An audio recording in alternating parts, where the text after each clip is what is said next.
Welcome to my recap of every live-action Spider-Man appearance from 2002 to 2019, including the Tobey Maguire, Andrew Garfield, and Tom Holland continuities. Use the chapter markers to skip ahead to your favorite movie, or just sit back and enjoy the recap. Peter Parker is the school nerd, picked on by all except two people.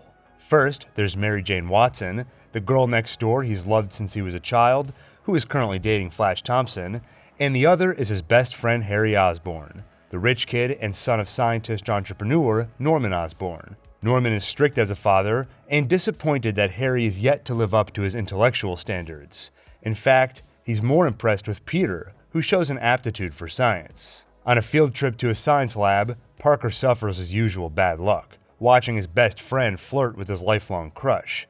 Then, a genetically engineered super spider escapes its shelter and bites Peter.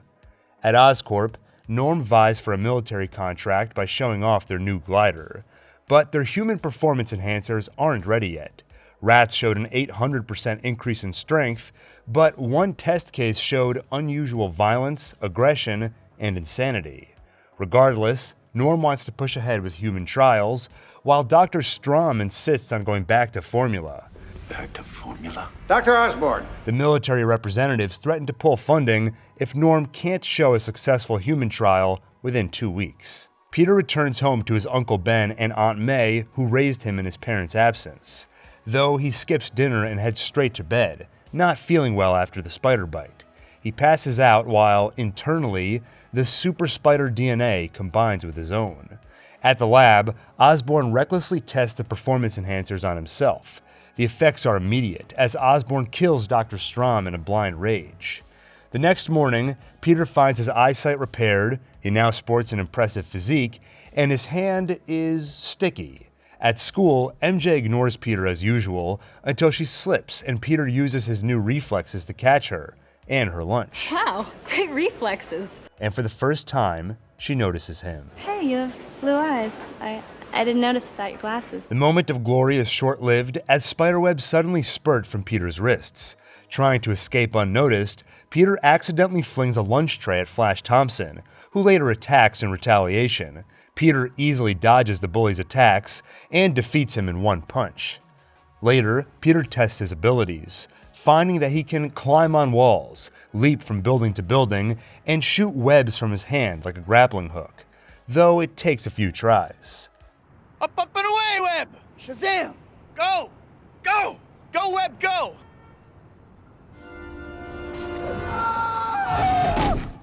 That night, Peter gets home to find his uncle painted the kitchen alone, a chore Peter was supposed to help with. And across the street, he hears MJ's alcoholic father yelling at her. Peter takes out the trash as she steps outside for fresh air, and the two chat about their upcoming graduation. He hopes to move to Manhattan, take a job as a photographer, and work his way through college. She wants to move to the city too, and become an actress. She's embarrassed at the admission, but Peter believes in her. You're awesome in all the school plays. Really? Yeah. The next day, Peter sees an ad in the paper for amateur wrestling, which calls for colorful characters. So he sketches himself a spider-themed costume. Later, Uncle Ben talks to Peter about his behavior lately, shirking chores and beating up Flash Thompson. Remember, his uncle says. With great power comes great responsibility.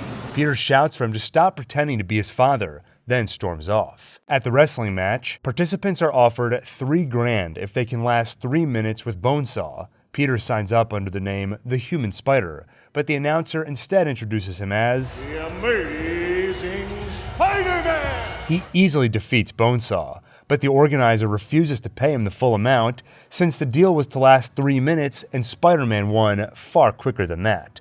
As Peter leaves, a man points a gun at the organizer and robs him. When the thief runs off, Peter lets him go, feeling no sympathy for the organizer that refused him full payment. On the way home, Peter finds cops tending to a wounded man, his Uncle Ben, shot by a carjacker. Peter watches his uncle die, then chases the assailant as he gets the hang of swinging through the city with webs. He corners his uncle's killer at a warehouse and recognizes him as the crook he didn't stop earlier. When the man pulls a gun, Peter disarms him and breaks his wrist. The criminal stumbles backwards, then trips and falls out of the warehouse to his death. Peter returns home and comforts his now widowed aunt. In a desert, the military rep that threatened Norm watches Oscorp's competitor test out their exoskeleton, in place of the failed human performance enhancers. But they're interrupted by Norman Osborn's cackling as he flies in on the glider and blows them up. The next day, Peter and Harry graduate high school. Norm congratulates Harry on not flunking out, then congratulates Peter for his science award. Meanwhile, MJ breaks up with Flash Thompson, and Harry notices. That night, Peter misses his uncle and cries. Aunt May comforts him. Later, Peter looks at the costume he drew and thinks of his uncle's words. With great power comes great responsibility. In the days that follow, he dons a new costume while stopping crimes and saving lives. The city comes to know him as a hero named Spider-Man. But one man sees him as a menace, J. Jonah Jameson, editor of major newspaper The Daily Bugle. But Spider-Man sells papers, so Jameson asks for his photo to be splayed on the front cover. Unfortunately, no one can get a decent picture of him, so he puts out a bounty. Put an ad on the front page. Cash money for a picture of Spider-Man. He doesn't want to be famous, and I'll make him infamous. While looking for a job, Peter runs into MJ and finds out she's dating his friend and now roommate, Harry Osborn. Later, he sees the Daily Bugle ad asking for photos of Spider-Man. So the next time he fights crime, he sets up a camera to take continuous photos. At the Bugle, Jameson calls the pictures crap, but buys them, and agrees to work with Peter as a freelancer, turning down Peter's request to get hired full-time. At Oscorp, the board informs Norm that they've decided to sell the company to Quest, and one of the terms of the agreement is that Norm be let go as CEO. The deal is to be announced after Oscorp's World Unity Festival. Norm is not happy about being fired. You know how much I sacrifice? At the festival, Harry is disappointed in MJ. She didn't wear the black dress like he wanted, the one he thought would impress his father. Meanwhile, Peter takes pictures for the Bugle, until he suddenly senses danger, thanks to his spider sense, a nearly precognitive ability to anticipate threats inherited from the super spider. Norm arrives on his glider, dressed in a green costume. He kills the board of directors that fired him and nearly kills others in the crossfire, but Peter quickly becomes Spider-Man to stave off Osborn and rescue the bystanders. When Spider-Man damages the glider, Norm flies off and vows they will face each other again soon. Meanwhile, a balcony collapses thanks to damage caused by Norm, and Peter catches a falling MJ, then swings her to safety. As he flies off, MJ watches whimsically. She later tells Harry how incredible Spider-Man was, and he gets jealous, while Peter overhears their phone call with a self-congratulating smile. Afterward, Harry apologizes for dating Peter's crush, but adds, "It's just, you never made a move." Elsewhere, Norman hallucinates a twisted version of his own voice speaking to him. Don't play the innocent with me. Through his reflection in the mirror, his evil alter ego tells Norm how he killed the board members. Norm is horrified to learn he's going insane thanks to the performance enhancers. Then the reflection tells him they'll be able to gain so much power, but first they need to get rid of Spider-Man, either by killing him or recruiting him. At the Bugle, Jameson names the new villain the Green Goblin, just before the Goblin himself shows up and chokes him, demanding to know who brings in the photos of Spider-Man. But the newspaper editor protects Parker's identity, saying the photos come in anonymously. Then Spider-Man comes to the rescue, and the Green Goblin knocks him out with noxious gas. When Peter wakes, the Goblin tells Spider-Man that, despite the hero he's been, the city will eventually turn against him. Instead, the Goblin offers an alliance. He tells Spider-Man to think about it, then flies off. The next issue of the Daily Bugle falsely claims that Spider-Man teamed up with the Goblin to terrorize Jameson, and with the paper's influence, citizens begin turning against Spider-Man, just like Norm promised. Later, Peter checks in on MJ after a failed audition and offers a conciliatory cheeseburger, but she has dinner with Harry. Peter asks how things are going with him, but quickly stops himself. MJ's expression shows that things aren't going very well with Harry, and coyly asks why Peter is so interested. Then, before leaving, she says, I better run, Tiger. He notices some thugs follow her, so he changes to Spider-Man and comes to the rescue. She thanks him, and while he hangs upside down in the rain, she rolls up his mask to just below his nose, and they kiss.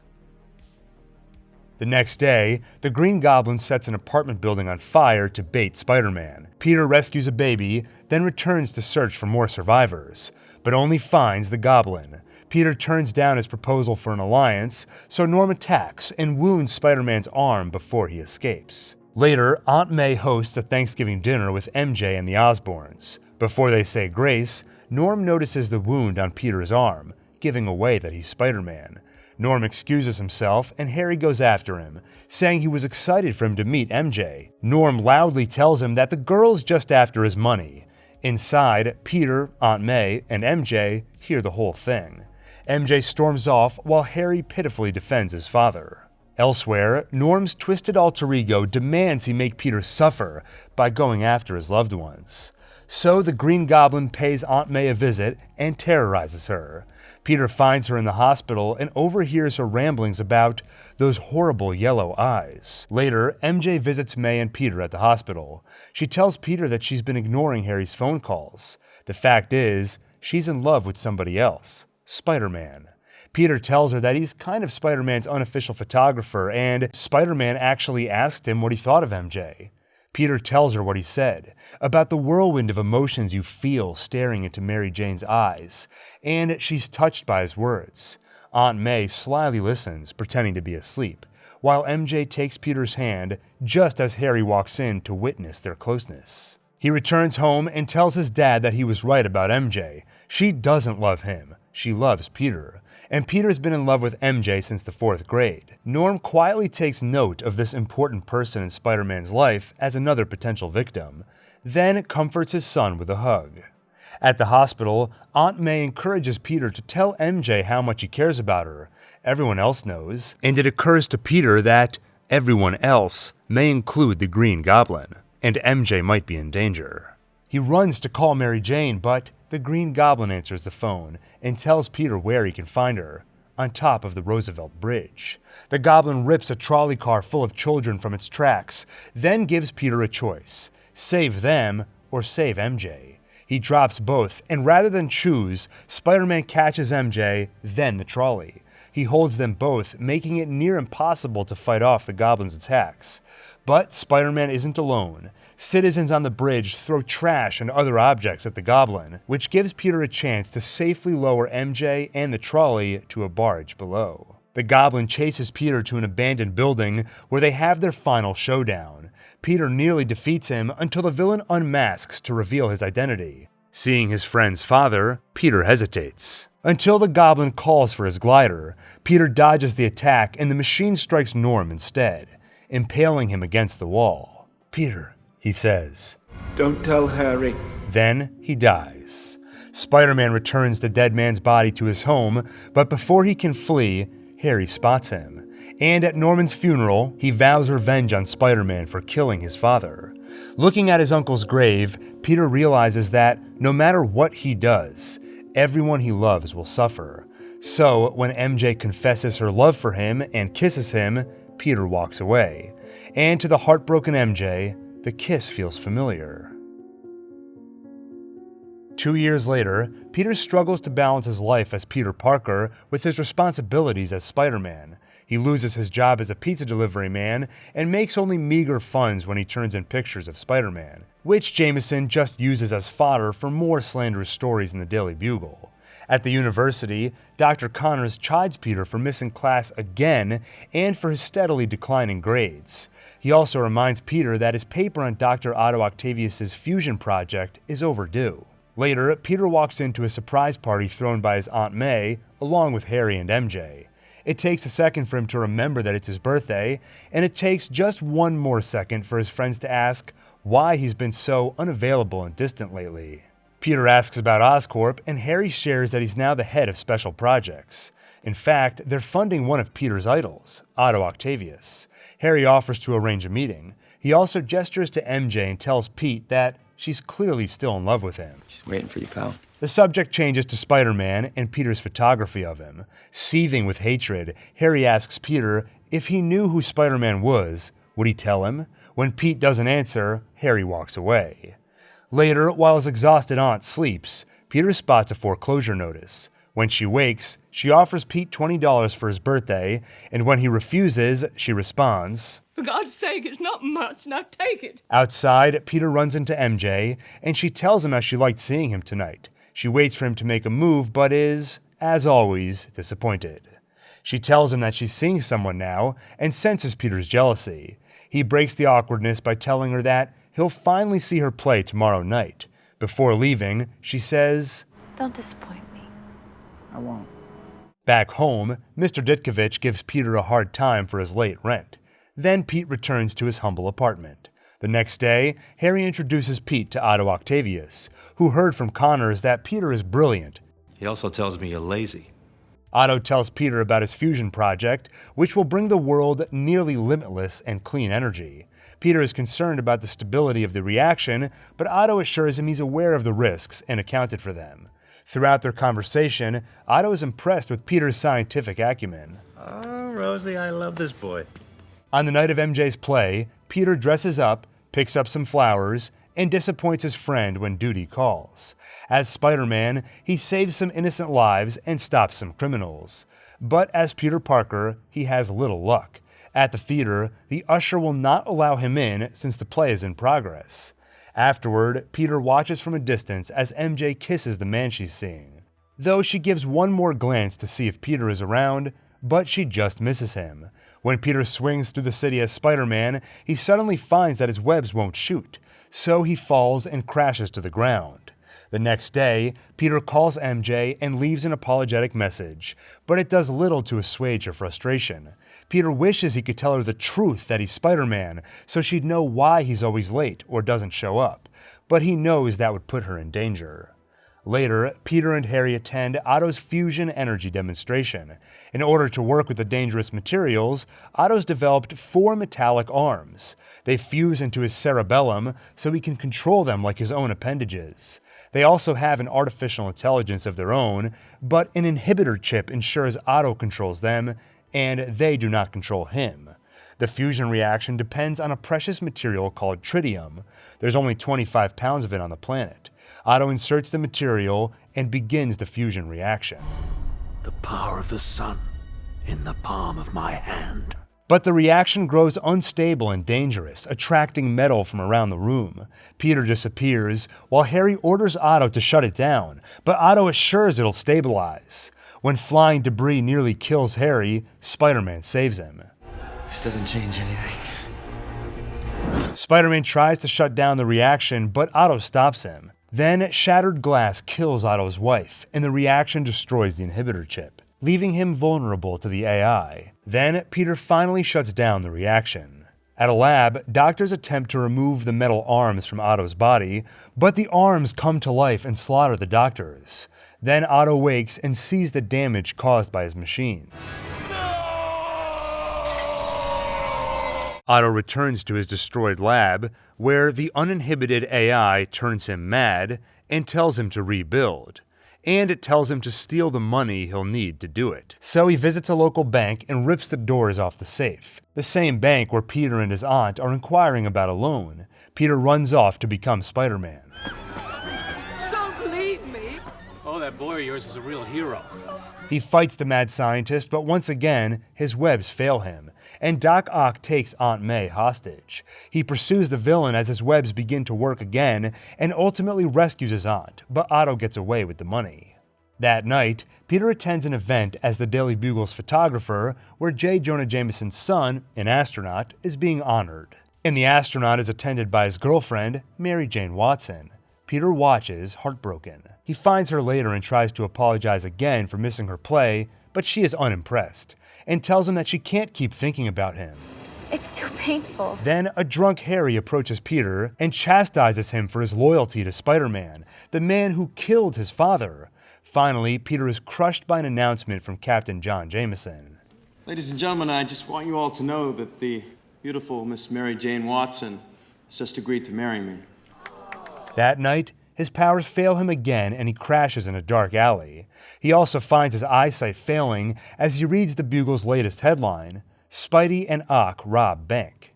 As Doc Ock uses his funds to rebuild his lab, Peter has a vision of Uncle Ben and tells him, I'm Spider-Man.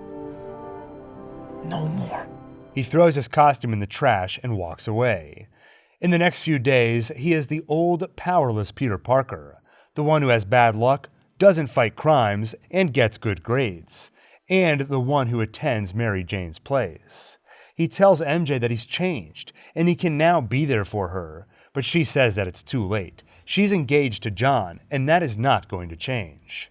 One day, Peter and his Aunt May visit Uncle Ben's grave. She blames herself for his death. She was the one that suggested Ben pick Peter up. But Peter finally confesses that he is the one responsible. He tells her about a thief he had a chance to stop, but didn't. A thief who went on to kill his uncle. Peter grabs her hand, but she pulls it away and leaves the room. Doc Ock visits Harry and demands more tritium for a larger fusion experiment. When threatened, Harry agrees on the condition that Ock bring him Spider-Man, alive. Harry adds that Spider-Man can be found through Peter Parker, the kid who takes pictures of him. Elsewhere, Peter comes across a burning building and finally decides to be a hero again, with or without the costume. He runs in and rescues a child, though he later learns there was one more person in the building who never made it out. Later, the landlord's daughter offers Peter some chocolate cake and watches with the unmistakable look of a girl with a crush. Then, at Aunt May's house, he finds her packing up to move into a small apartment, one she can afford. Peter tries to apologize for his last visit, but she stops him. She says it's water under the bridge, and it was brave of Peter to tell her the truth about Uncle Ben.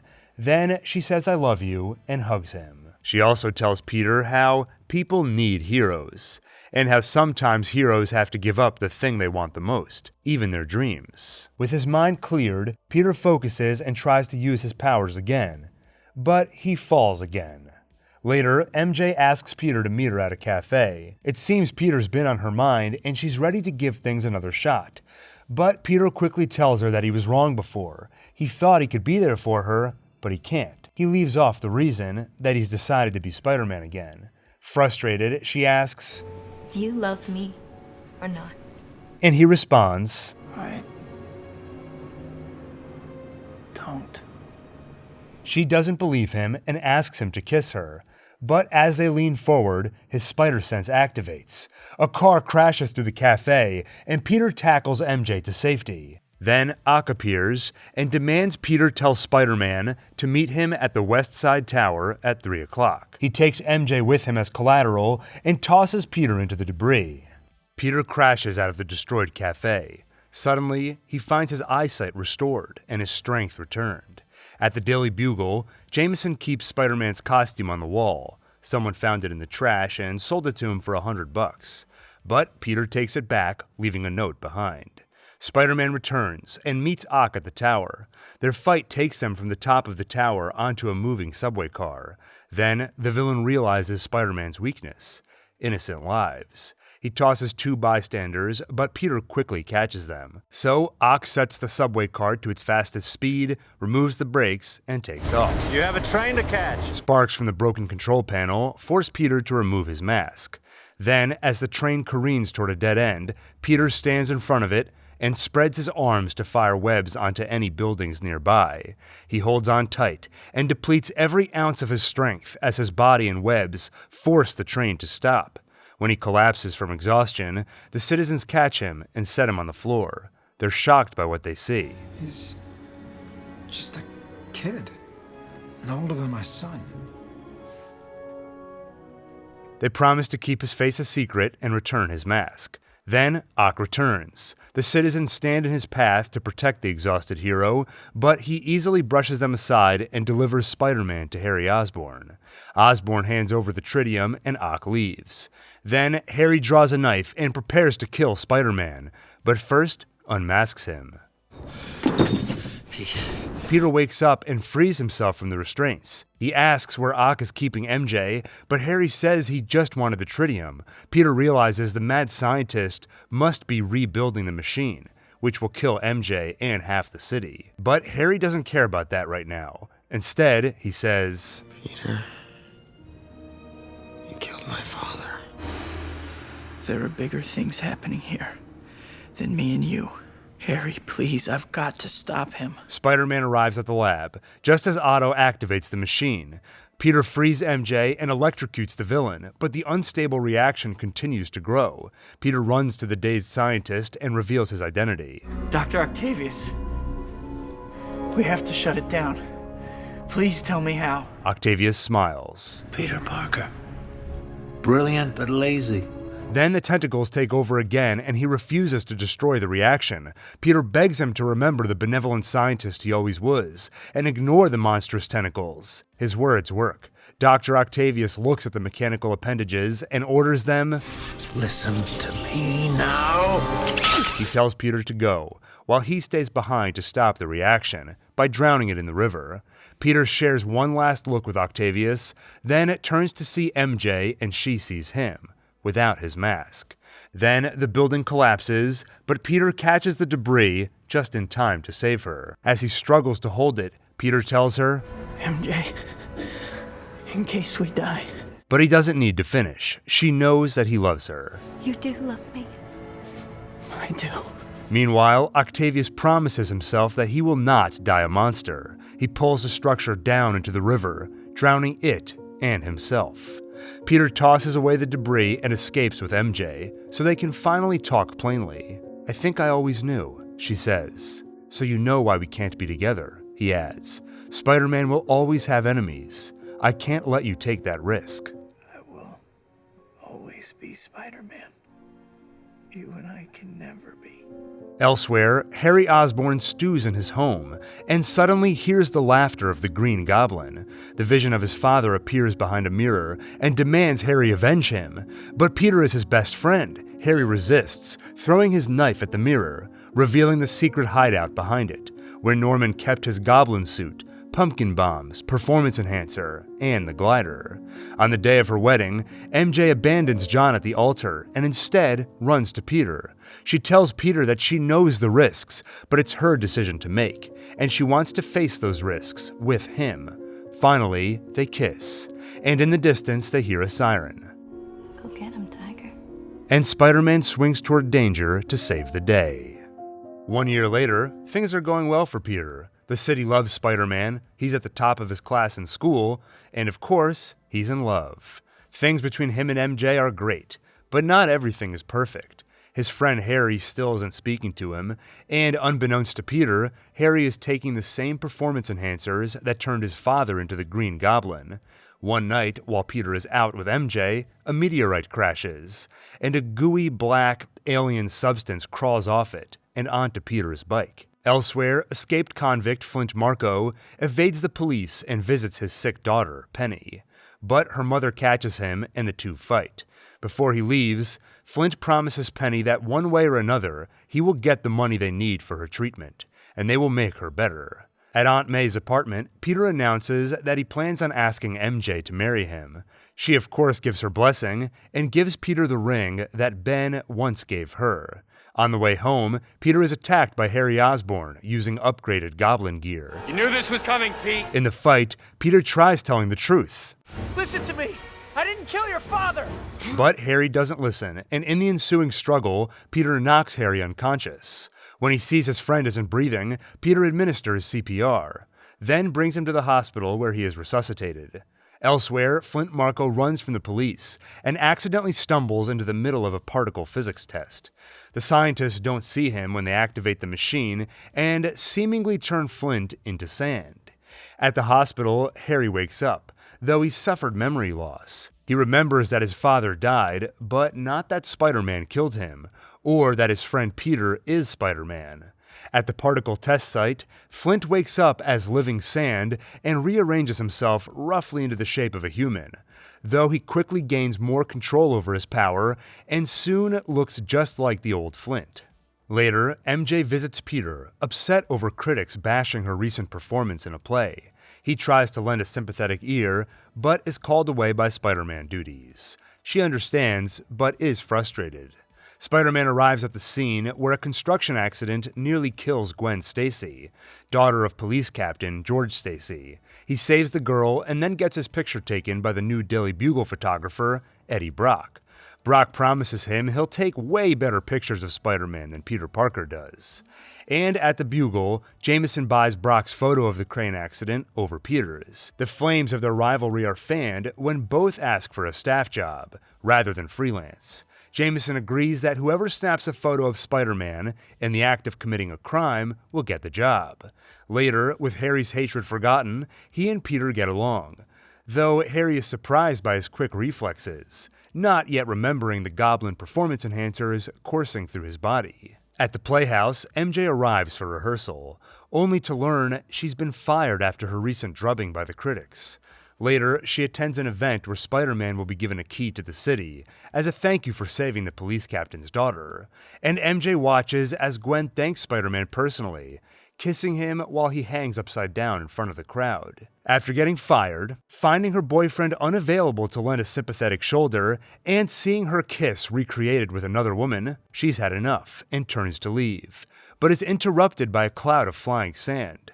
Flint Marko uses his new form to fly through the city and steal cash from an armored truck. Spider-Man goes after him, but Flint's ability to become sand and absorb Spider-Man's attacks lets him get away.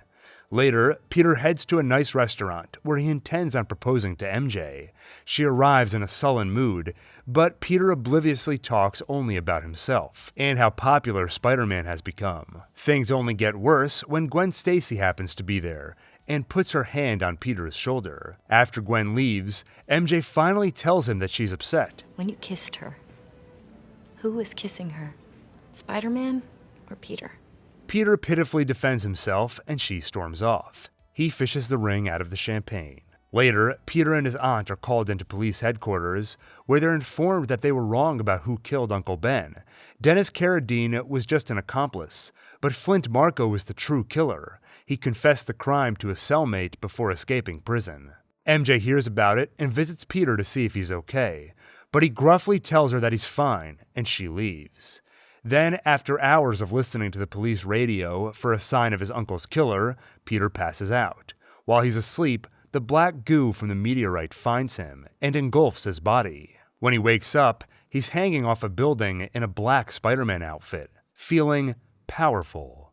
He brings a sample of the goo to his professor, Dr. Connors. He observes that it has the characteristics of a symbiote, which needs to bond to a host to survive, and once it bonds, it may be hard to unbond. Back home, Peter finally hears word of the police chasing Marko. He opens his closet and skips the red and blue outfit, picking the black one instead. At the scene of the crime, Eddie Brock shows up to take Spider-Man's picture, but Peter breaks the man's camera before leaping underground after Marko. He notices that water has an adverse effect on the Sandman, so he rips open a pipe. The flood of water turns Marko into mud and washes him into the drainage system. Returning home, Peter snaps at his landlord and realizes the symbiote may be affecting his personality. Rent? You'll get your rent when you fix this damn door! So he removes the black suit before visiting Aunt May. He proudly tells her that Spider-Man killed Flint Marko last night, but he's surprised when she is only shocked and not happy to hear it, adding, Uncle Ben meant the world to us, but he wouldn't want us living 1 second with revenge in our hearts. Later, Peter apologizes to the landlord and agonizes over what he'll say to MJ when he calls her. Meanwhile, she visits Harry, where they do this, and this. After the kiss, MJ apologizes and leaves. Then Harry suddenly remembers everything, including his vow for revenge against Spider-Man. His father speaks to him again and tells him to make Peter suffer, attack his heart. So, Harry pays MJ a visit and tells her that if she wants Peter to live, she'll have to do something for him. You're gonna do something for me. And she does. She asks Peter to meet her and tells him that she doesn't want to see him anymore. The dumbfounded Peter says they can work it out and shows her the ring, but she is steadfast and lies to him. I've fallen in love with someone else. Then leaves. Watching from a distance, Harry congratulates MJ on her performance. Then Harry meets with Peter and pretends to still have amnesia, and everything is fine between them. In their conversation, Peter learns for the first time that MJ was fired from her Broadway show. He's shocked. She was fired and she told you? She didn't tell me? And Harry lies, saying he's the other guy that MJ is in love with. Peter leaves, and a waitress asks Harry how the pie is. He responds, So good. Stewing in his apartment, Peter decides to wear the symbiote, then pays Harry a visit. In the ensuing fight, Peter eventually gets the upper hand and tells Harry he's done trying to convince him that he didn't kill his father. "You took him from me. He loved me," Harry says. "No," Peter replies. "He despised you." Harry throws a pumpkin bomb, but Peter quickly grabs it and throws it back at him. Harry is engulfed in the explosion as Peter walks off. Later, Peter finds Spider-Man's reputation in tatters after the Daily Bugle publishes photos of him stealing money. Photos forged by Eddie Brock. At the Bugle, Peter approaches Eddie, celebrating his new staff job, and shows him proof the picture is fake. Eddie begs him to keep it to himself. Look, I'm begging you. If you do this, I will lose everything. There's not a paper in town that will hire me. You should have thought of that earlier. But Peter hands in the proof, and Eddie is fired. In the days that follow, the symbiote continues to affect Peter, driving him to more aggressive and impulsive behavior. You got any with nuts? I have some nuts. I could make some. Go make me some. He brings Gwen out on a date to the jazz bar, where MJ now works as a singer and waitress. Peter joins Mary Jane on stage and dances at her, then dances seductively with Gwen. Though when Gwen realizes it was all to make MJ jealous, she leaves. When a bouncer tries to make Peter leave, he fights back, and when MJ gets involved, he strikes her. At the sight of her in pain caused by him, Peter snaps out of it and sees what he's becoming, and he realizes that the symbiote is causing it. Drawn by its ringing, Peter heads to a church's bell tower and tries to remove the suit, but finds it stuck to him until he strikes the bell and it seems to adversely affect the suit. Downstairs, the humbled and humiliated Eddie Brock prays for revenge against Peter. The ringing bell draws his attention, and he follows it to see Parker struggling with the black goo. With the help of the ringing bell, Peter removes it, and the symbiote finds its next host, Eddie Brock. Then, with his new powers and corrupted mind, Brock finds Flint Marko, now recovered from Spider-Man's water attack. The two agree to team up and take out Spider-Man together. Brock kidnaps Mary Jane and holds her hostage in a taxi, suspended 80 stories above the ground in a giant web. When the police try to help, the Sandman stops them. Seeing the news, Peter grabs his old red and blue costume, then visits an old friend. He asks the now scarred Harry Osborn for help, but he refuses, so Peter goes alone. But then Harry's butler tells him that he cleaned his father's wounds the night he died. The blade that pierced his body did come from his glider. He died by his own hand. Spider-Man arrives to free MJ, but is overpowered by the combined attacks of Sandman and Brock. And when all hope is nearly lost, Harry Osborn arrives to help, and the two friends finally unite. Harry is able to take down the Sandman, but Peter loses the upper hand against Brock, until pipes fall, and the sound affects the black goo. Peter remembers the bell had a similar effect, and finally realizes how to remove the suit from Brock.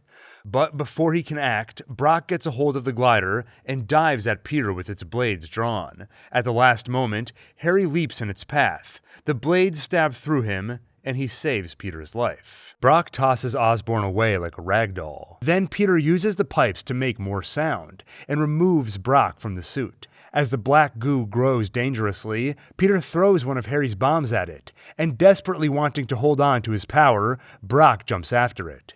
When the explosion fades, he and the suit are gone. Flint Marko approaches Peter and tells him how he didn't want any of this. His daughter is dying, and he needed the money. Killing his uncle was an accident, a slip of the trigger finger when his partner ran over. Peter forgives him, and Marko blows away as sand in the wind. Then he runs to Harry, who is being cradled in MJ's arms. Peter and Harry call each other friend. Then Harry dies, killed by the blades of his glider, just like his father. Some time after the funeral, Peter visits MJ at the jazz club. They embrace, and they share a dance. In another world, a young Peter Parker finds his father's study ransacked. When his father, Richard, sees the mess, he quickly springs to action, erasing notes and hiding research involving spiders. Peter is taken to his Uncle Ben and Aunt May's house. Then his parents say goodbye and leave him. Years later, Peter attends high school. He enjoys skateboarding and taking pictures for the school paper. He also likes standing up for kids getting bullied, even if it means taking a few punches himself. When he stands up to Flash Thompson, Gwen Stacy takes notice and tells him it was stupid, but great. Back home that night, in the basement, Peter finds an old briefcase that belonged to his father. Inside it, Peter finds a photo of his father with Dr. Curt Connors, both of them scientists. Searching for Curt Connors online, Peter comes across an article about the plane crash that killed his parents. And he finds articles about Connors' research into cross-species genetics, something Connors believes could lead to a world of equality without weakness. The next day, Peter visits the place where Connors' research is being done, Oscorp. He gets in by posing as an intern and is surprised to find Gwen Stacy there. As the head intern, she gives the tour while Peter tries to avoid notice. Then they meet Dr. Curt Connors. He tells them about his hopes to regrow his missing arm and asks the students how it can be done. Peter gives the correct answer: cross-species genetics and using various species' regenerative abilities. When Connors leaves, Gwen accuses Peter of following her, but he claims to just be there because he loves science. Then he sneaks away from the tour group. He finds a room with a symbol on it, which he recognizes from his father's notes. He breaks into the room and finds strange experiments being performed, involving spiders. Elsewhere, Dr. Rotha pressures Connors to speed up his research.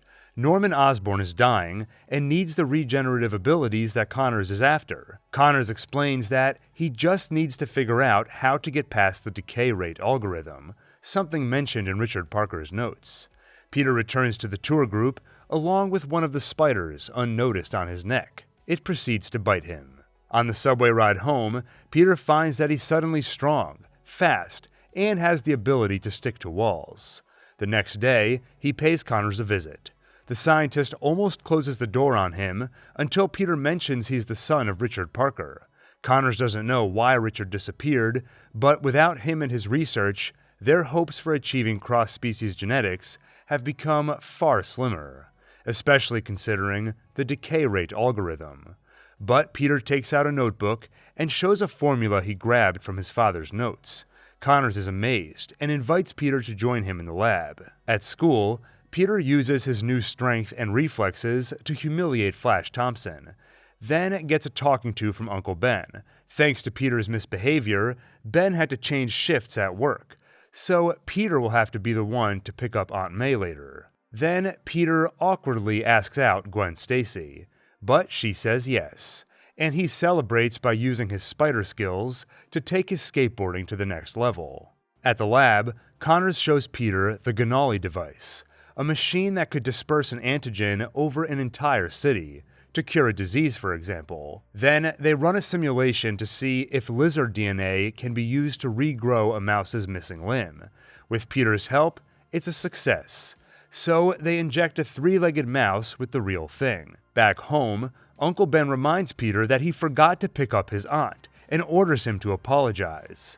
Then he chastises him further, telling him the principle that his father lived by.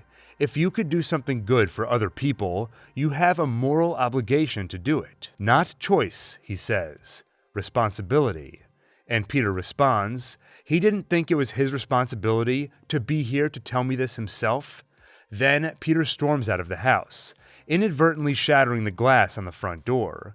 Uncle Ben heads out to look for him, while Peter stops at a convenience store for chocolate milk. But he's 2 cents short. Then a thief robs the cash register and tosses Peter the milk. The store employee shouts for someone to stop the thief, but Peter refuses. Then the criminal Peter let go bumps into Uncle Ben and inadvertently shoots him. Peter runs over and watches his uncle die. In the following days, Peter grieves by walking the streets, beating criminals, and searching for his uncle's killer. When one of his victims promises revenge and says that he'll remember Peter's face, he has the idea to wear a mask. So the next time he chases criminals, Peter wears a red ski mask. He also looks into Oscorp's research on biocables and uses it to create web shooters, allowing him to swing through the city. Soon, the city becomes aware of the web-slinging vigilante, and so does Gwen Stacy's father, police captain George Stacy. And Peter continues to upgrade his costume until he finally becomes Spider-Man. He easily captures petty criminals and learns to evade the police, who don't seem to appreciate his unsolicited help. At Oscorp, Dr. Rotha sees the mouse's regrown limb and pushes for Connors to begin human trials. Norman Osborn will die without the gene therapy. But Connors refuses, as they need to run more tests first. So Rotha fires him. Connors realizes that will mean losing the chance to use the drug himself and regrow his missing arm. So before vacating the lab, he takes the injection. Later, he wakes up with a new arm, but begins to suffer side effects. Scales spread on his body as he begins to transform into a man-sized lizard. Meanwhile, Gwen invites Peter to dinner at her house. That night, he meets her father and listens to his diatribe against the new Spider Vigilante. The supposed hero recently apprehended a car thief, who the police were following in the hopes that he'd lead them to the people who run the whole operation. Thanks to Spider-Man, their 6-month-long sting was a waste. Peter defends the hero, while George is adamant he should leave the job for the police. Outside, Peter confesses to Gwen that he is the web-slinging vigilante, and they kiss. Gwen is called inside, and sirens call Peter's attention. Following the chaos, he finds a humanoid lizard on the Williamsburg Bridge, searching for Dr. Rotha. The lizard throws Dr. Rotha's car off the bridge, but Peter catches it just in time. The villain takes off, and rather than pursue him, Peter stays behind to help civilians, rescuing a child from a burning vehicle. The next day, George Stacy publicly issues an arrest warrant for the one man they can positively place at the prior night's crime scene, Spider-Man. At the lab, Peter finds Dr. Connors acting strangely, and sees their lab mouse has turned into a part lizard cannibal. He tries telling Captain Stacy that Connors turned himself into a giant lizard, but he's met with skepticism. Later, Peter sees an ad in the Daily Bugle offering money for pictures of the lizard. Then, Peter spots lizards conspicuously crawling into a storm drain. So, he heads underground to investigate and finds the lizard, plus snaps a few photos of him. The lizard tells Spider-Man that he can feel himself growing stronger every day, and slashes Spider-Man across the chest. They fight through the sewers until Peter escapes, though he leaves his camera behind, and on it, the lizard spots the "Property of Peter Parker" sticker. Peter heads to Gwen's place and she tends to his wounds, and when they kiss, she hesitates. She already worries about her father every time he leaves the house to fight crime. She doesn't know if she can take worrying about Peter the same way, but he insists that he has to stop the lizard. After all, he's the one who handed over the formula that made his transformation possible. Then, he takes Gwen for a swing on his web. While underground, Connors returns to human form but begins to go mad. He injects himself again and vows that Parker will not get in the way of his plans. He heads to Peter's school, and the two fight in the halls and classrooms. Peter changes to his Spider-Man outfit, while the lizard rants about how he can cure everyone, the same way he cured himself. When the police arrive, the lizard escapes back the way he came, through the pipes, and Peter goes after him in the sewers. Peter speaks to Gwen on the phone and tells her to head back to Oscorp and generate a serum they'll need. Then he finds Connors' underground lab and watches a recording of the madman. Connors lays out his plan to disperse the gene-altering substance across the city to convert the citizens into lizard people, more powerful than weak humans. And he plans to spread the substance from Oscorp Tower using the Ganali device. When the police attack the lizard, their squad becomes the first subjects of his citywide experiment. Peter calls Gwen and tells her to get out of Oscorp. The lizard is on his way. She tells him the antidote just needs 8 more minutes, and she'll stay to help everyone get out. He tries to stop her, but it's no use. As Spider-Man swings toward Oscorp, the police manage to corner him, and George Stacy learns his identity. Parker. It's headed to Oscorp, Peter warns, and your daughter's there right now. George lets him go, but an overzealous officer shoots Peter in the leg. Despite the wound, he continues toward Oscorp. With 1 minute to go for the antidote, Lizard breaks into the lab. Across the city, a wounded Spider-Man struggles to make it in time. Then, the father of the boy he saved on the bridge sees his struggle on the news. Working in construction, he calls his friends and has cranes lined up in a series toward Oscorp, giving Spider-Man an easy, swingable path. On the ground, Gwen gets out of the building with the antidote and runs into her father. She tells him that she needs to get the serum to Spider-Man, but unwilling to let his daughter take that risk, George grabs the antidote and heads in himself. Atop the building, Peter tries to stop the lizard from activating the Ganali device. In their fight, Connors overpowers Peter and destroys his web shooters. But George Stacy rescues him at the last moment. He hands Peter the antidote while George takes care of Lizard, with help from his rifle and some liquid nitrogen. But soon, the Lizard regenerates too quickly and mortally wounds Captain George Stacy, then goes after Spider-Man, but not before Peter manages to swap the Lizard serum for the antidote. The device activates and releases a cloud of the antidote, turning Connors and his other victims human again. Peter nearly tumbles off the building, but Connors catches him, and Peter runs to George. With his dying breaths, Stacy admits he was wrong. The city does need Spider-Man, but he just wants Peter to make one promise. Spider-Man is going to make enemies. It's going to be dangerous for anyone to be close to him. So he tells Peter to stay away from Gwen. Peter agrees, and George dies. Dr. Connors is arrested, and in the days that follow, Peter stays away from Gwen, even at her father's funeral. Then, one rainy day, she demands to know where he's been, and Peter tells her that he can't see her, but she realizes that must be because her father made him promise he'd stay away, to keep her safe. She leaves.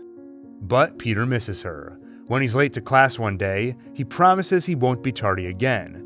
The teacher tells him not to make promises he can't keep, and Peter whispers to Gwen, "Yeah, but those are the best kind." And she smiles. In the past, Richard and Mary Parker abandon their son and fly off to keep him safe. While aboard the plane, they upload important files. But they find an assassin has infiltrated their flight, and in the ensuing struggle, the plane crashes. 2 years after Captain Stacy's death, Spider-Man pursues Alexei Sitsevich, currently attempting to steal a truck full of plutonium. In the chaos, hapless electrical engineer Max Dillon is nearly struck by an airborne taxi, but Spider-Man saves his life. Max is enthralled by the hero. As Spider-Man safely procures the plutonium, Gwen calls him from the high school graduation he's currently missing. As they talk, Peter is haunted by the vision of her father, to whom he promised he'd stay away from Gwen. Peter takes down the bad guy, while Gwen gives her graduation speech about how short life is, and how you have to fight for what matters most to you. Peter rushes over and makes it just as his name is called, and before leaving the stage, he passionately kisses Gwen. After the graduation, Peter can't stop himself thinking about her father and their promise. And at dinner, he can't bring himself to join Gwen and her family. She can tell exactly what's wrong. She assures him that it's her choice to be with him and take the risk. It's not her father's decision. But Peter can't live with himself knowing he might bring her harm.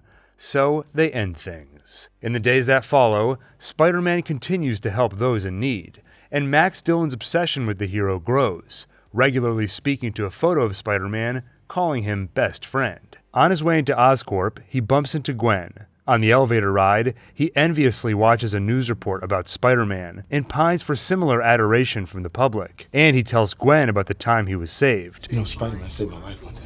Out of all the people in the whole city, he saved me. At the end of their ride, he's shocked the girl remembered his name. Remember my name? At the Osborn home, Harry speaks to his ill father, Norman. The man accuses his son of throwing away his intelligence and potential, then reminds him that the disease is genetic, and asks to see Harry's shaking hand, the early signs of the retroviral hyperplasia, which will eventually kill him too. He hands Harry a small device containing his life's work, everything that's kept him alive, and adds, "Maybe you can succeed where I failed." The next day, Peter sees a news report announcing Norman Osborn's death, and that his son Harry will inherit the Oscorp Empire. At Oscorp, employees leave for the day, but Max is forced to stay late and look into a current flow problem in the genomics lab, on Max's birthday of all days. In the lab, as Max works on the issue, something goes wrong. He is electrocuted and falls into a vat of eels.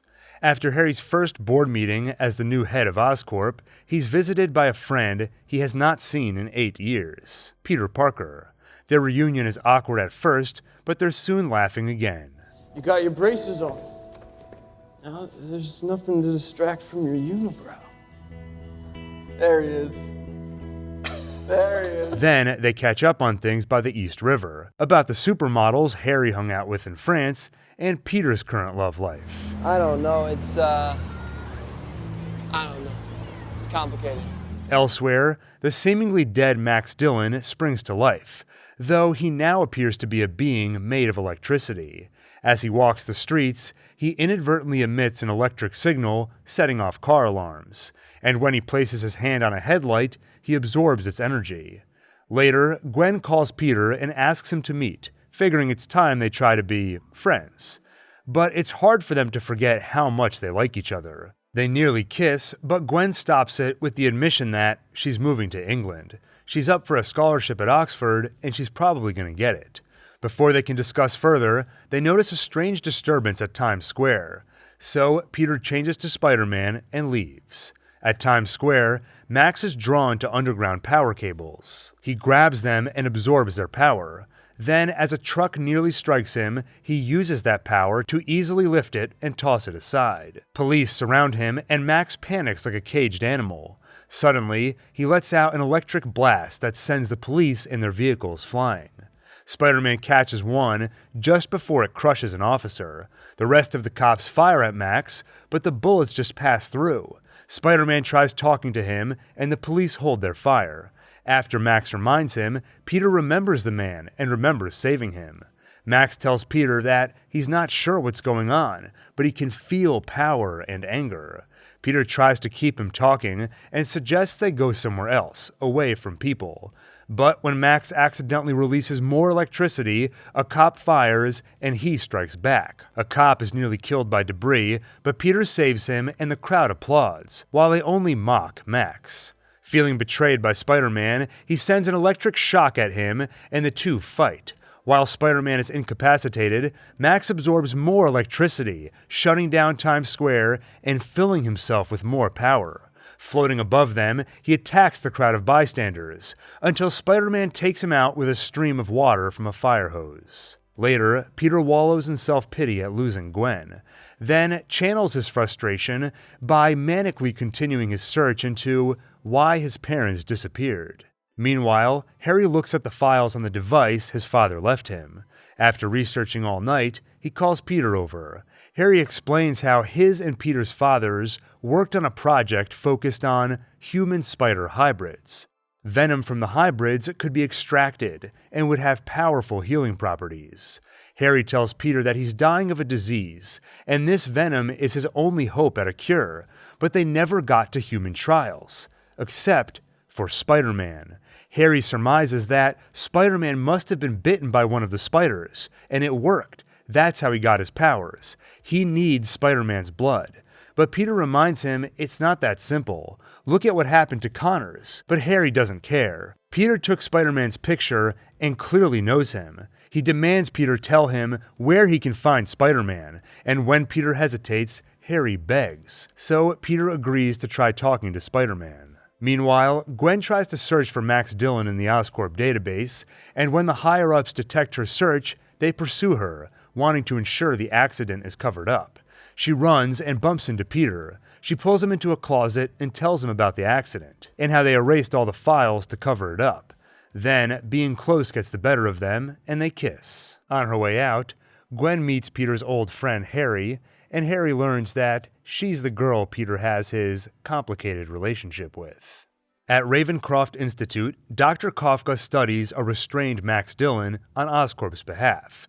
But Max warns that he can feel the electricity around him and is more powerful than they know. He declares himself Electro and vows to show everyone how it feels to live in his world, a dark world without mercy and without Spider-Man.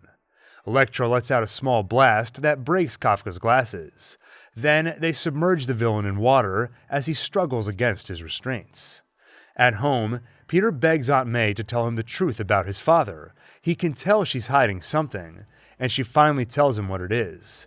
After Richard Parker died, government men visited Ben and May's home. The men told them that Richard ran off because his and Osborn's research was so valuable. Richard betrayed his friend for money to sell the research.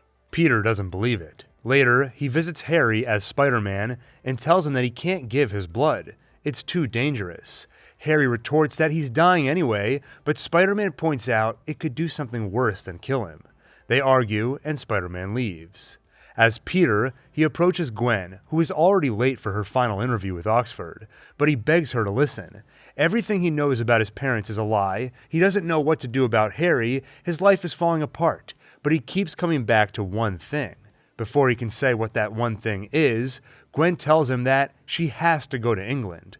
Maybe they're just on different paths right now. Peter wishes her luck, and she heads up for the interview. Back home, Peter continues going through his father's things and discovers a connection to Roosevelt Station, a once hidden and now abandoned subway station. At Oscorp Tower, Harry speaks to his assistant, Felicia Jones, and bemoans how Oscorp destroyed all the genetically engineered spiders after the lizard incident. But she tells him that she overheard they extracted the venom first, keeping it somewhere called Special Projects. But before Harry can dig any further, he's fired as CEO. The board covered up Max's accident and reported that he's dead, but they pinned the cover-up on Harry and force him to take the fall. Meanwhile, Peter takes a coin he found in his father's things, and when he uses it at the secret station, a hidden subway car appears. In it, Peter finds a recording left by his father. His father explains that Norman Osborn made a deal with a foreign military to fund their research. When Richard found out they were going to use the research for biological weapons, he ran and took the research with him. He adds that the DNA placed in the spiders was his own, so they are only compatible with him or his bloodline, meaning Osborn cannot continue the research without him. At Ravencroft, Harry sneaks in to see Electro. They quickly make a deal. Harry will get Electro out if Electro can get Harry into Oscorp, so he can get the venom. Leaving the subway station, Peter receives a voicemail from Gwen. She got into Oxford and is on her way to the airport now. With Electro's help, Harry gets back into Oscorp. He heads to Special Projects, while Electro heads into the electrical grid to get even more power. In Special Projects, Harry forces one of the board members to inject him with the venom. The effect is immediate. Harry writhes in pain as his muscles and skin mutate. Then he puts on an armored suit with healing properties that stabilizes him. The suit also comes with a glider. On her way to the airport, Gwen spots a crowd looking at Spider-Man, and she sees he webbed up a message for her on the bridge. I love you. Then he grabs her and tells her that she was wrong. They are not on different paths. She is his path. He'll follow her to England and wherever else she goes. As they kiss, the entire city's power goes out thanks to Electro's meddling. Spider-Man goes after Electro, and Gwen insists on going too. From her work at Oscorp, she knows the power grid, and Peter will need her help. But Peter webs her to a car and leaves. He finds Electro at the power grid, and they fight, while Gwen quickly frees herself. Electro gets the upper hand and nearly defeats Spider-Man, until Gwen crashes a police car into the villain. Peter is horrified she's there. You can't be here right now. I'm not messing around. You can't be... But she insists on staying. So they decide on a plan of attack. They need to overpower Electro, so he'll explode like a battery. Peter will reconnect the power lines, and when he says to, Gwen will turn the power on. The plan works. Electro is gone, and power to the city is restored. But as Peter and Gwen reconvene, they hear laughter.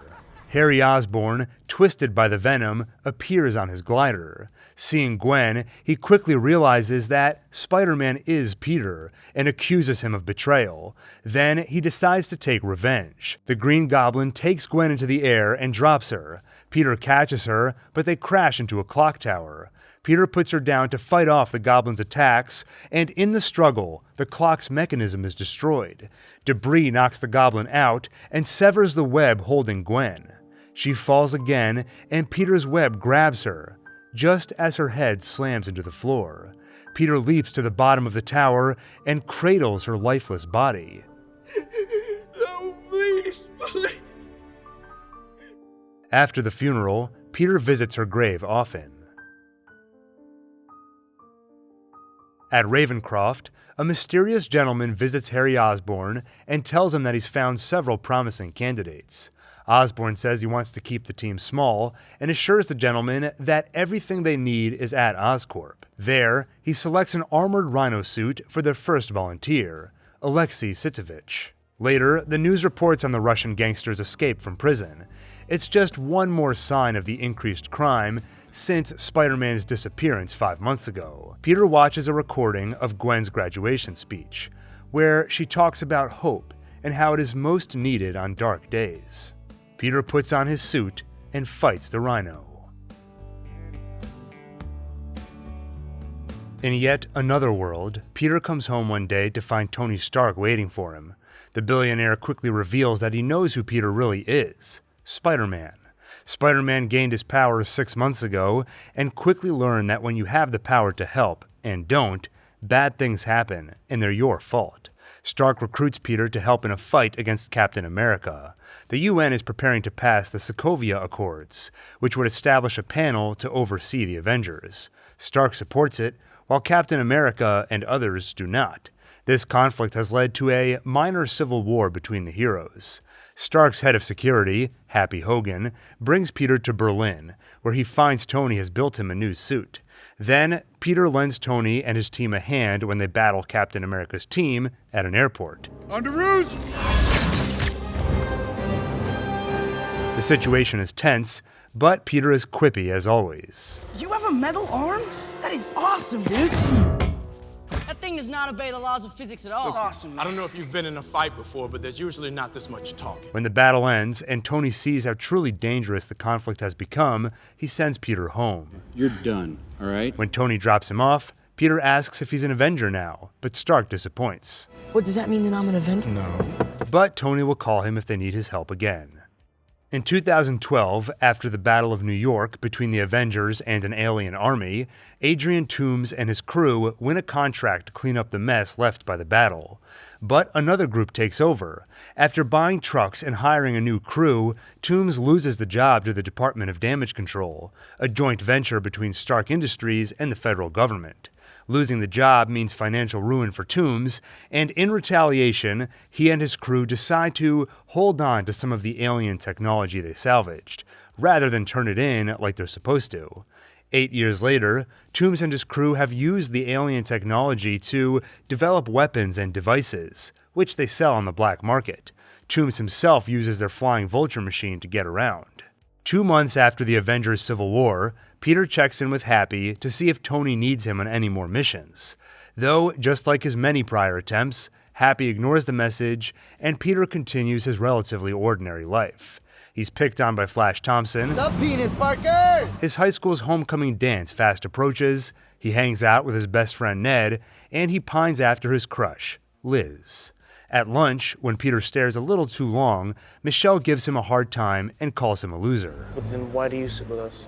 Because I don't have any friends.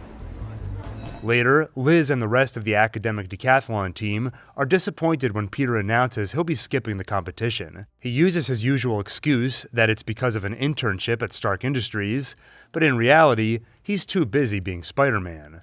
Though he gets bored with petty crimes and hopes for another Stark-sponsored mission. His boredom is short-lived when he spots a group using alien technology to rob ATMs. He fights the thieves, but a misfire from their alien rifle destroys Peter's favorite deli across the street. Peter rushes over to help the owner out of the building. Peter returns home and sneaks through his bedroom window before removing the mask. then turns to see Ned waiting for him and realizes he's just given away his secret identity. He gets his friend to swear he'll keep it quiet, though the next day, Ned has many questions. Do you lay eggs? Can you spit venom? How far can you shoot your webs? In gym class, they overhear Liz admit she has a crush on Spider-Man, and Ned can't help himself. You don't know Spider-Man? Flash is of course skeptical, and sarcastically suggests Peter bring Spider-Man to Liz's party. Liz says that Peter's welcome to come, but assumes he's too busy. At the party, they run into Michelle. Can't believe you guys are at this lame party. You're here too. Am I? Then Liz finds them and she's happy they came. When Flash makes fun of Peter for pretending he knows Spider-Man, Peter decides to prove it. Outside, he changes into his Spidey outfit. Just as he's having second thoughts, he spots a strange blue explosion in the distance, and quickly realizes webs don't work so well in the suburbs. So he runs. Peter finds a couple of Tomb's dealers trying to sell high-tech weapons. Spider-Man shows himself, and they drive off, while firing back at him with their alien gear. When he almost catches the dealers, he's grabbed by the Vulture. Peter escapes his grasp and plummets into the bay, where he's rescued by Iron Man. Well, actually an Iron Man suit remote-controlled by Stark. He tells Peter to forget about the weapons trade and the Vulture guy. There are other people to handle this sort of thing. Afterward, Peter finds a piece of alien gear they left behind. Toombs returns to his base of operations and steps out of the Vulture gear. Then, he fires his dealer for shooting their weapons out in the open. The dealer, who calls himself the Shocker, threatens to spread the word that Toombs is the one behind the operation. So, Toombs kills him. Then, he hands one of his men Shocker's weapon and tells him to find out what they lost out there. The next day in shop class, Ned and Parker break open the device and find a small glowing object in it. Meanwhile, Toombs' men track the device to the school. Peter evades them and fires a tracker onto one of the men. With Ned's help, he tracks their movements to Maryland. So, Peter decides to join the academic decathlon's trip to DC, which will get him close to Maryland so he can investigate. On the way, Happy calls to check why Peter's leaving the city, and Peter tells him it's for school, nothing to worry about. Once they arrive, Ned helps Peter hack his suit so Stark and Happy can't track him, and won't find out about his trip into Maryland. Ned also notices something called the Training Wheels Protocol, which prevents Peter from accessing many of the suit's features. At Peter's begging, Ned unlocks them. On his way out of the hotel, Peter bumps into Liz and others sneaking out for a swim. She invites him to join, but duty calls. So, as usual, Peter misses out. When he puts the suit on, he immediately notices some changes. For one, he now has an AI assistant that directs him toward his tracker. 100 meters from destination and closing. Jump now. The AI also gives him heat vision and super hearing, which reveals that a couple of the Vulture's goons are about to commence a heist. The AI asks if he'd like to activate enhanced combat mode, and of course he does. But when he tries to use his web shooters, they release a rapid-fire attack instead, the default for enhanced combat mode. He sets the webs back to normal, then spots the Vulture breaking into an armored truck to steal more tech. Then Peter tries to attack, but their fight ends quickly, with Peter concussed and unconscious in the back of the truck. He wakes up and breaks out to find himself in a large warehouse. The suit informs him it's the Damage Control Deep Storage Vault, the most secure facility on the eastern seaboard, courtesy of Stark's joint venture with the government. While waiting for the facility to open in the morning, Peter chats with the suit, who he ends up naming Karen. He also practices with all of the new unlocked features. Growing impatient, he looks for tools he can use to get out. He finds an object similar to the glowing one he left with Ned, and Karen tells him it's an explosive Chitauri energy core. Peter frantically attempts to reach Ned and warn him, but there's no service in the vault. Working with Karen, he manages to hack the lock and escape. While Peter rushes back to DC, his team wins the championship without him. Then they head into the Washington Monument for a tour, where Ned's backpack containing the energy core runs through the X-ray machine at security. The radiation activates the bomb. As they ride up the elevator, the bomb detonates and damages the structure around them. In minutes, the elevator will collapse. Peter races up the monument. Karen releases a drone from his suit to find the best entry point, and Peter breaks in, just in time to catch the elevator and save his friends, including Liz. Meanwhile, after years of no issues with the Avengers, Toomes is aggravated by the attention from Spider-Man and vows to kill him. Back in school, Peter ditches class to continue his investigation. Unsure what to do next, Karen helps him review footage of his run-in with the Shocker a few nights ago and identifies the weapons buyer as Aaron Davis. Peter visits the man and he doesn't hesitate to help. Aaron knows how dangerous the alien weaponry is and would prefer it off the streets, especially since he has a nephew in town. He tells Peter what he knows. There will be another weapons deal at 11 on the Staten Island ferry. Peter leaps onto the ferry and spots Toomes. Though he doesn't recognize him, and neither does Karen. The man has no criminal record. Then the new Shocker meets with Matt Cargan, a criminal with a record including homicide. Shocker mentions a white pickup truck, so Peter sends his drone to find it, and he sees footage of the vehicle containing the enhanced weapons. Then he gets a call from Stark. Peter hangs up on him and attacks Shocker and Mac.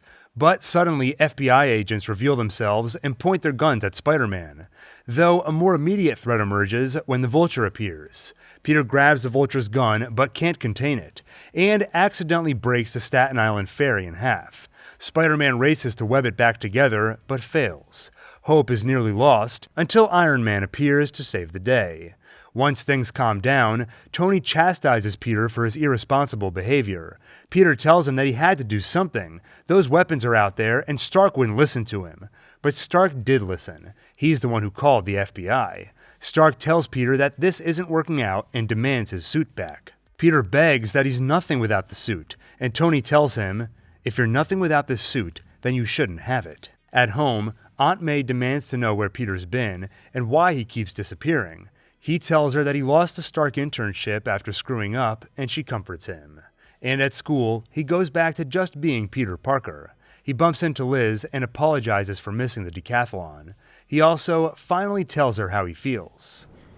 I like you. But she already knew that, and they decide to go to homecoming together. Back home, Aunt May teaches Peter how to dress, how to dance, and drops him off to meet Liz. At the door, he meets her father, Toomes. He must be Peter.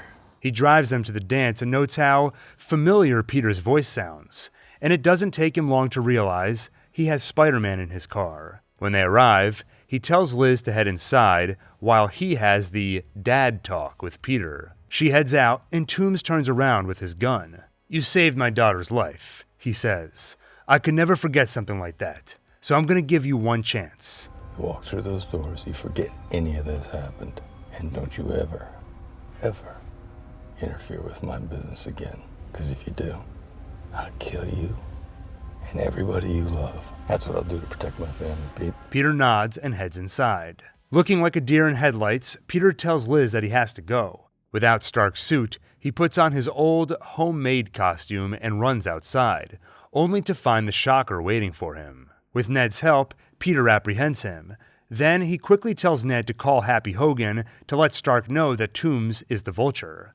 Peter also tells him to track his phone, which he left in Toomes' car. Peter follows Ned's directions to Toomes' location. Meanwhile, Ned gives Happy a call, but Happy hangs up on him. "I'm an associate of Peter Parker. He has something very important to tell you." You gotta be shitting me.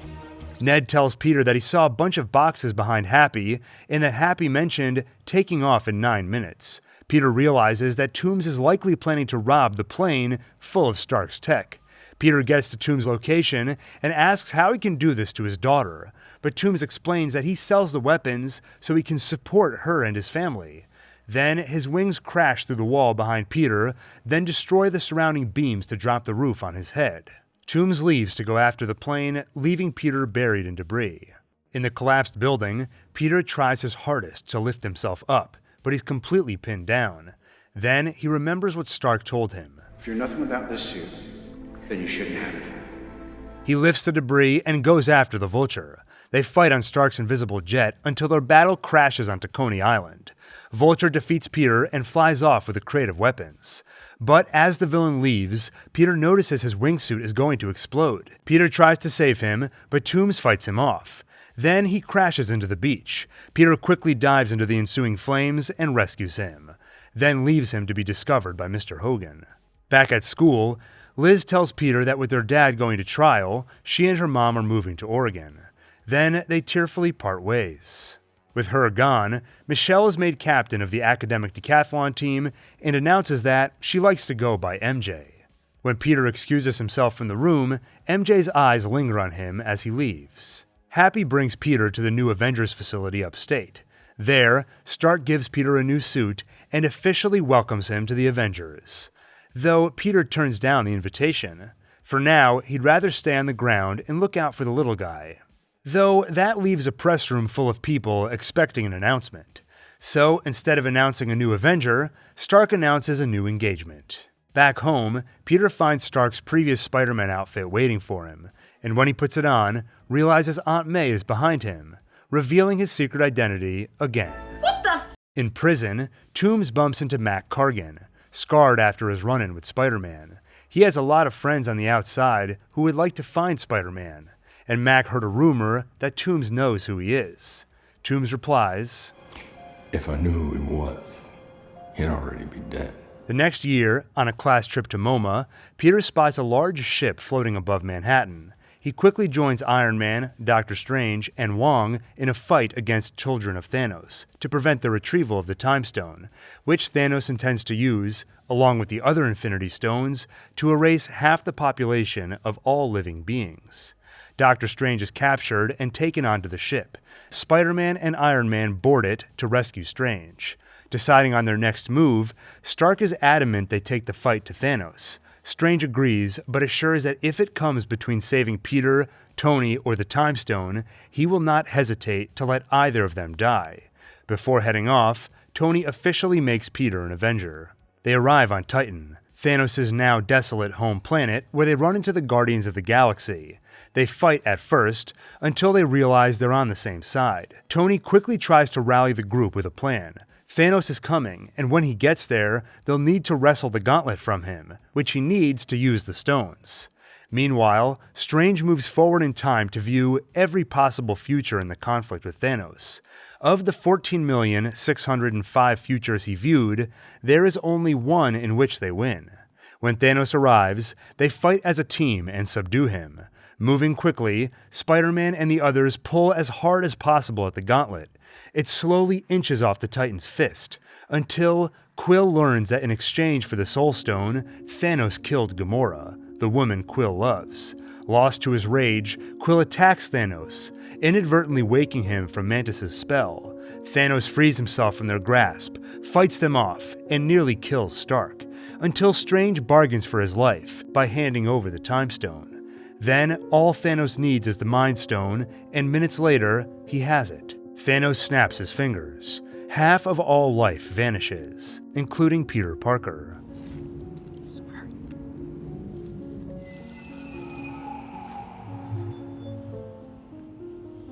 23 days later, the remaining Avengers find Thanos in the hopes of using the Infinity Stones to reverse the snap. But Thanos has destroyed the stones, and with no hope left, Thor kills him.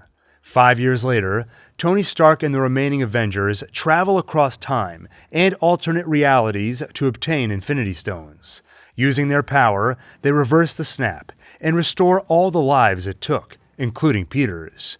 However, their action draws the ire of Thanos from another reality. Peter joins the battle against his army. Humanity triumphs when Iron Man gets the gauntlet and snaps their enemy out of existence. However, the power of the Infinity Stones mortally wounds him. Peter tells Stark that they won, but his mentor has no breath left for final words. Peter weeps while Pepper tells her husband that he can finally rest. And although Peter mourns, his best friend is there for him when he returns home. 8 months later, Peter is back in high school, where the disappearance and return of half the world's population is being called the blip. He prepares for a class trip to Europe, where he plans on confessing his feelings to his new crush, MJ. He often catches her staring at him and suspects that she may feel the same way. At a charity event run by his aunt, Peter uses his Spider-Man persona to help raise money. Afterward, he catches Happy and his aunt flirting. Then, Nick Fury calls and Peter ignores him, not wanting anything to disrupt his plans to get closer with MJ on the trip. Though not all is well, Peter still misses his mentor, Tony Stark. And when it's finally time to go, Peter leaves without his spider suit. On the flight over, his plan to get close to MJ doesn't go as planned. He ends up sitting next to his teacher instead, while MJ sits next to Brad, the kid who didn't disappear like Peter and most of the other students, so he's 5 years older and very popular. Things go better for Ned. By the time they land, he and Betty Brant are officially boyfriend and girlfriend. At airport security, Peter is surprised to find May packed his spider suit for him. On the way to their hotel, Peter and MJ share a glance. In Venice, he buys a necklace which he hopes to give her. When they finally have a chance to talk, they're interrupted by a massive wave, which takes the form of a large human. It crashes into nearby buildings, threatening bystanders.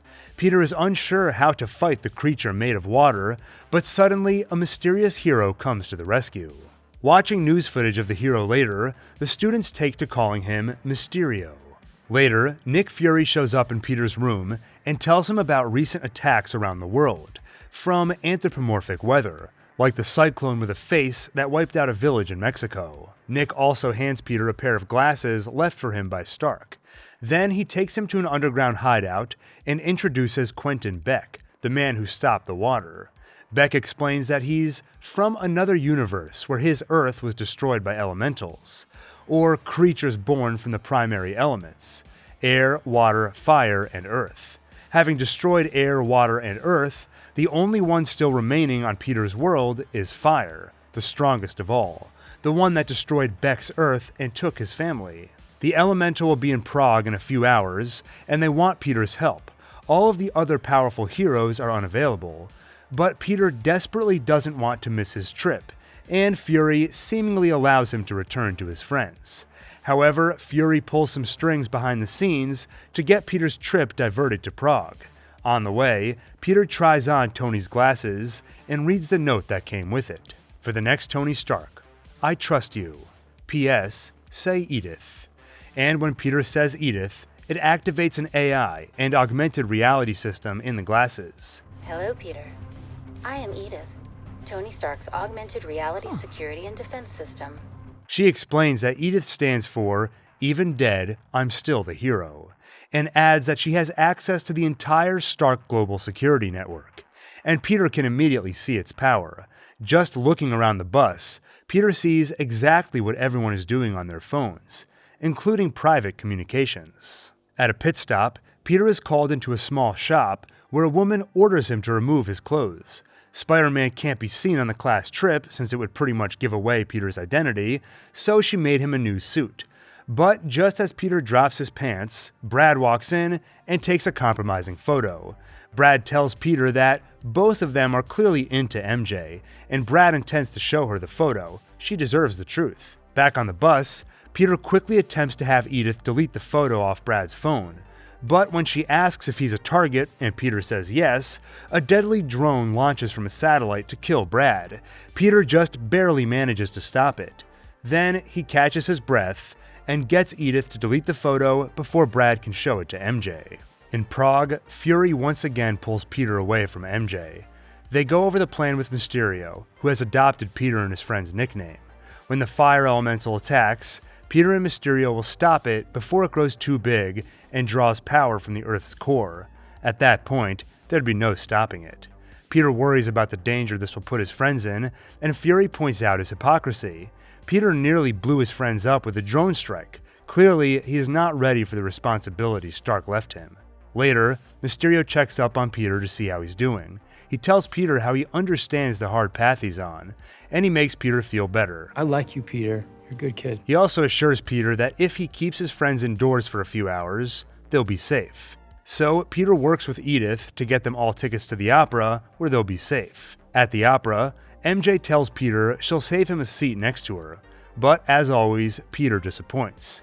He leaves to meet Mysterio. MJ spots him sneaking off and follows, which gives Betty the idea to ditch the opera, and she drags Ned out too. They head to a nearby carnival, while Spider-Man watches from above in his new suit. The fire elemental appears, and during the ensuing battle, Peter notices a strange, invisible barrier when he fires his web. When he pulls the web off the barrier, it rips a small device from it, which MJ finds. Peter rescues Ned and Betty from a carousel, while the elemental grows too large to stop. With few options left, Quentin prepares to sacrifice himself. Whatever happens, I'm glad we met. He flies into the monster, destroys it from the inside, and miraculously survives. After the battle, Fury invites Mysterio to join their cause. He tells Peter that he'd like to have him too, but Peter will have to decide if he's going to step up or continue his reluctance. Mysterio invites Peter for a drink. As they talk, Peter has a realization. He is not suited to be the next Tony Stark, but Quentin Beck is.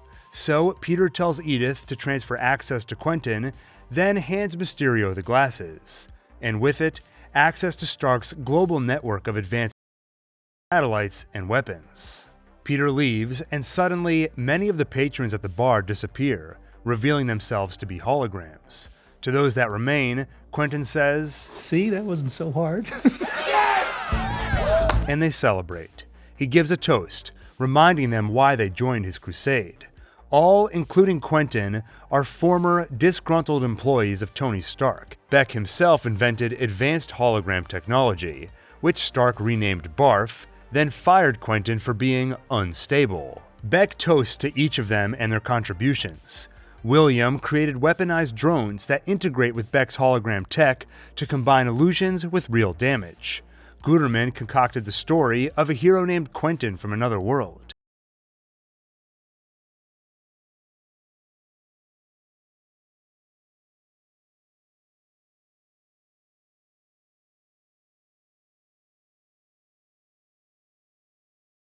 Well, I've got a cape and lasers. With our technology and with Edith, Mysterio will be the greatest hero on Earth. Then everyone will listen.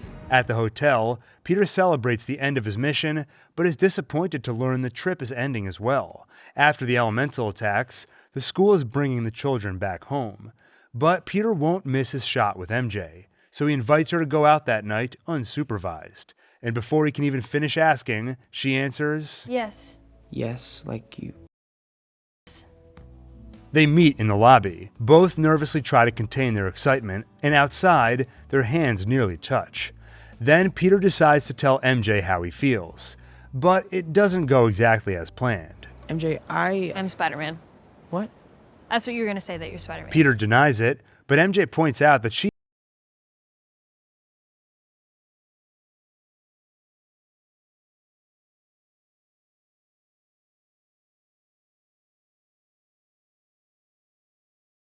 Peter has a heartbreaking realization. Were you only watching me because you thought I was Spider-Man?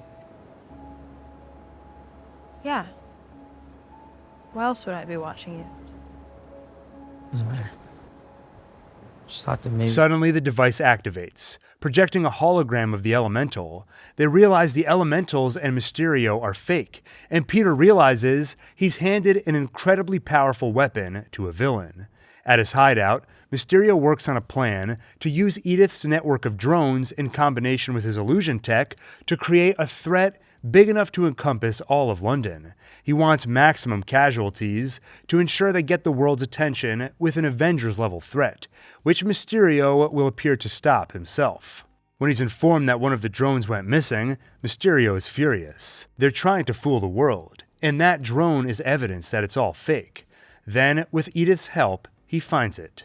Knowing that with Edith, Mysterio could easily spy on his phone, Peter heads to Berlin to tell Nick Fury what's happening in person. But as he explains things, Mysterio reveals that Fury and Peter's surroundings are an illusion. He toys with Peter in a dreamlike hologram environment. Peter is attacked by copies of Spider-Man, Mysterio, and the corpse of Tony Stark. The illusion is finally broken when Fury shoots Mysterio in the back. Fury tells Peter that Mysterio is trying to kill anyone who knows the truth, and asks who else Peter told. Peter admits that MJ, Ned, and probably Betty know. But this Fury is another illusion, and Peter has just given Mysterio his next targets. Then Peter is hit by a train. He manages to get on board and passes out. He wakes up at a holding cell in the Netherlands and easily breaks out. He borrows a phone to call for help. When Happy arrives, Peter asks him to say something that only he would know. So Happy reminds him of the time he caught Peter buying an adult film on pay-per-view at a hotel in Germany. On the plane, Peter freaks out about his recent screw-ups until Hogan gives him a pep talk, telling him how Stark second-guessed everything he did. The one thing Stark was sure of was his belief in Peter Parker. They take off for London, where Peter's friends await. In flight, Peter works with Stark's computer to modify his suit to prepare for battle with Mysterio's drones. In London, Mysterio continues to work with an oblivious Nick Fury, who believes there's an impending elemental attack. And Mysterio releases Stark's army of drones. Meanwhile, Happy sends Fury a coded message to warn that Mysterio is an imposter. Then he and Peter go over the plan. Hogan will work on rescuing Peter's friends, while Peter will get inside Mysterio's illusion to find Quentin. Before they begin, Peter hands Happy the necklace he bought for MJ. Peter tells him to give it to her if anything happens to him. The attack begins. Illusions terrify the populace, while drones inflict real damage. As Fury and Maria realize Mysterio is a fake, they notice Spider-Man diving into the heart of the elemental attack. Inside, Spider-Man connects the drones with his web and uses his modified suit to electrocute them. The damage interferes with the illusion, and Peter spots Beck. Before he can reach the man, a drone takes him out. Happy tries to bring MJ and Peter's other friends onto the jet, but Mysterio destroys it. So they run into a museum vault for protection. A drone begins drilling its way through, while Mysterio sends the rest of the drones after Spider-Man. But Peter fights through and reaches Mysterio. The villain hides in another illusion, but this time Peter is ready. He listens to his spider sense, or Peter Tingle, as Aunt May calls it, and begins taking out the drones. The AI prevents them firing, as Beck is in such close proximity it'd be dangerous, but Beck shouts for them to fire anyway. And as Peter continues fighting them off, one inadvertently shoots Mysterio. Peter reaches him, and the villain tries one more time to trick him.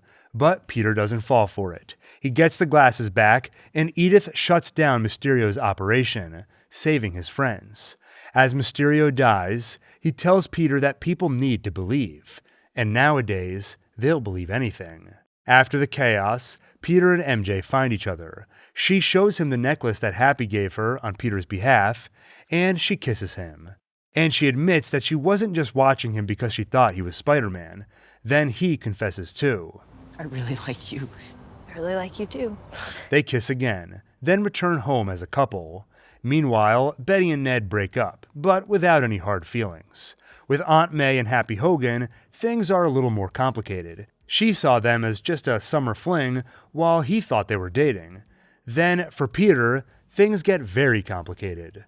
One of Mysterio's men publicly releases a video of Quentin Beck moments before his death. Beck claims that he stopped the elemental, but Spider-Man is threatening to kill him with Stark's drones. Spider-Man attacked me for some reason. He has an army of weaponized drones, Stark technology. He's saying he's the only one who's going to be the new Iron Man, no one else. Then J. Jonah Jameson from thedailybugle.net accuses Spider-Man of murdering Mysterio, and he plays the rest of the Dead Man's tape, the part where he reveals to the world that Peter Parker is Spider-Man.